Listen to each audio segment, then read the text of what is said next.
Yo, let me gente, your boys coming through once again. And on today's video, we're gonna talk about Jake 1090 dropping content on Larry Hoover, right? The infamous ex gang member of Chicago, and basically accusing him of being a snitch, right? All of this is based on a newspaper article, and that's crazy, man. That's crazy. I'm gonna tell you what happened. A lot of people are mad about this, but also I'm gonna tell you a personal experience that happened with my case, and where the police department used the newspaper to manipulate the people who read that newspaper, man. You're gonna trip on this, man. That's why you don't believe newspapers. So before we continue with this video, do not forget to hit a like, a comment, and if you haven't subscribed to the channel, man, hit the subscribe button, por favor. Does not cost you nothing, and at the end of the day, you're just helping the channel, which I do highly appreciate it. So let's get to this story. Jake 1090, I'm pretty sure you guys know him more than what I do. So far, I think I have seen only 2 videos, if that, of him. And it's not because I don't like his content, it's because I didn't know about him, right? Apparently, this individual became famous, YouTube famous, once he did an interview with the 23 and 1 lockdown. I think that's the name of the channel. Shout outs.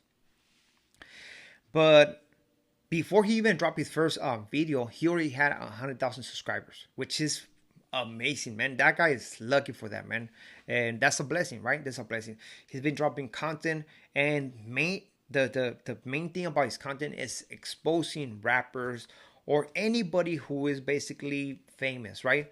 Just so he can say that these individuals are snitches, even though they have dropped content on J1090 saying that he was a snitch himself. They have dropped paperwork on him, and let's not forget that his friend is a weirdo, right? His friend was basically caught playing with himself in front of a homeless individual, which the homeless individual, a man, paid attention to what this guy was doing, got up to confront him, and this guy ended up stabbing the homeless, right? That's why he went to prison. Recently, he got out. Jake 1090 bought him a Mercedes Benz and gave him, I don't know how much money, right? Just saying. This individual, Jake 1090, only did like, I think, less than 3 years in prison, right? Came out, and now he's doing his content. Which, I mean, the guy is doing his thing, right? That's the kind of content he's dropping. All right, it's whatever. Now, he just decided to drop this content on Larry Hoover, right? The infamous ex-gang member from Chicago, who started one of the co-founders of the Gangster Disciples. And basically he's accusing him of being a snitch. Why? Because of a newspaper article. Apparently, Larry Hoover got shot when he was 18 years old, when he was in high school.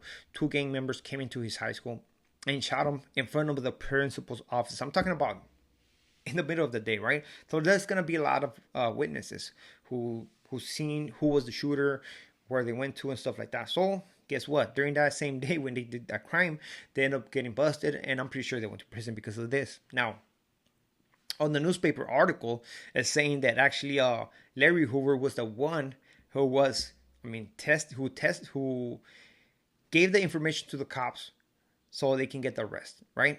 Basically, he confessed. He gave the information for the cops just so they can do what they supposed to do.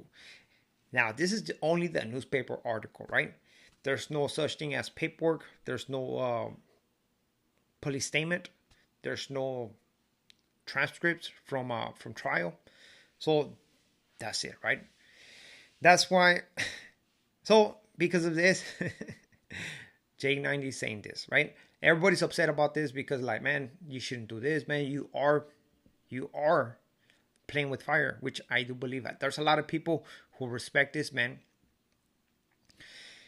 And you can see this on the videos when Larry got commuted, right? There's a lot of people uploading videos of individuals crying, saying like, damn, finally he's going to get out. Even though I don't think he's going to get out, because at the end of the day, he committed a crime, right? He unalived a person, and he was a danger to society. He brought a lot of terror to the streets, keeping it real, right? Now, I don't know if he ever going to get out. I believe in Chicago, you have to go to a board. I think he's going to be eligible to go to board. And they're going to be they're gonna be basing everything, the decision, on his behavior behind prison and how he has changed, right? I don't know how that works, but I think that's what they're gonna do on the parole board.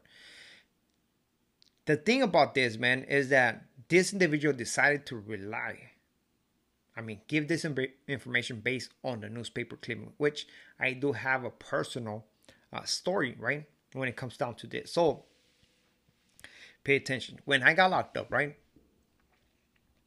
Somebody uh, told the cops, hey, it was this individual. Um, so how it happened, it was basically like this. I did what I had to do, right? Some people knew about this, and guess what? An individual, a person decided to call the family members of my victim, right? And ask them, hey man, did this just happen in your house? So the family members were suspicious. We're like, hold on, what? They sent the detectives to this guy's house, which this guy gave the whole information, right? He said who did what happened, and stuff like that. That was it, right? The cops came to my house, they got me, I'm locked up. Once I'm locked out, after a week, they ended up doing like a sweep, right? They picked up a lot of individuals, including that person who was the confidential informant, right? They picked him up. His name popped up on the news article. I just seen this article like probably like a month ago. Somebody sent it to me, and it says right there that this individual was possible involved in this shooting, and that there's investigation going on. That this individual is not helping with the investigation. He's not saying nothing. So basically, the newspaper was trying to make it seem that this guy was solid, right? 100%. Even though at the time I knew what was going on. This individual was not keeping it solid. Even though the newspaper was saying this individual was actually helping with the investigation, giving information, and was waiting for me to go to trial to testify, right? That's how he got this deal. I ended up getting a deal because if I took it to trial, I was possibly gonna get life, most likely. Now, it is funny how the police department, with the whatever the newspaper company, whatever, they came out with this story in trying to make this individual look solid. With in reality, this guy was an informant the whole time. My case was not. It was not the first case that he had helped the cops to solve. He had helped prior to that a different shooting that actually he was involved, and that he blamed another person for. And then before that, he was involved in something else, and where he also gave that information to the cops. And you already know, man, most of the times people take a deal, so this informant is not don't have to come through and testify on trial, right? So he's basically on the good, right? Everybody thinks that these individuals are solid, but when they're not. So for the police department of Chicago to say this about Larry Hoover, let's not forget it, this happened on the 60s, man. The police department was very corrupt back in those days, especially right there. And I wouldn't doubt that actually that police department made this thing up just to bring a bad light to this individual. Man, I'm pretty sure he was known on the streets, and this is what happened, right? He got shot. Possibly he didn't help them with the investigation, so the cops were like, man, screw this individual, let's throw him under the bus. Again, I'm just assuming, never know. At the end of the day, I will not put my hands on the fire for this individual, man. If he did what he did, that's on him. It doesn't matter. Doesn't affect me at all. But I'm just sharing my story so you can compare it and see, like, hold on, man. You cannot trust a newspaper clipping. And for 1090, man, it seems like he's no longer supporting the black community, man. That's how I see it, because he seems like he's going against the black community 100%, man. And a lot of people are not happy because of this, man. This could be very dangerous. Let's not forget that a lot of people are upset about this, and they're happy that Larry Hoover got a commutation of sentence, right? You have seen videos of individuals crying and stuff like that, and it's something that you probably don't want to mess with, right? At the end of the day, that guy 1090 Jake 1090 probably don't care about that. He just wants to get paid, and that's about it. So that's my explanation. That is my story. So hopefully you like the story. With this being said, we are out to next video. Muchas gracias. Saludos.